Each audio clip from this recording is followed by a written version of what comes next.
नमस्कार। जय जगन्नाथ। ओम नमः शिवाय। मु दीप्ति महापात्र कल्याणी चैरिटेबल ट्रस्ट जड़े सदस्य कहुच्छे। श्रावण मास बोलबम यात्रा उपलक्षे आपण को आपणकर परिवार को कल्याणी चैरिटेबल ट्रस्ट तरफ अनेक अनेक शुभेच्छा और शुभकामना जनाऊे।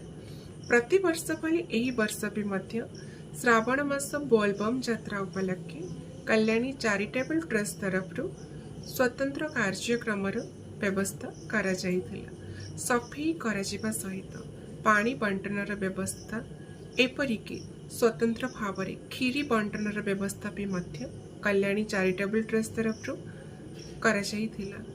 50,000 ऊर्ध्व श्रद्धालु भक्त माने किपरि भाव में शांति श्रृंखलार सहित महादेव पाखे जलाभिषेक करी महादेवंकर दर्शन करी तांकर सानिध्य लाभ करें से प्रति कल्याणी चैरिटेबल ट्रस्ट तरफ विशेष भाव में ध्यान दि जाइथिला। एपरिक ट्रैफिक नियंत्रण व्यवस्था किपरि शांति श्रृंखलार सह करा जिवो सेथि प्रति भी मध्य कल्याणी चैरिटेबल ट्रस्ट तरफ विशेष भाव में ध्यान दि जाइथिला।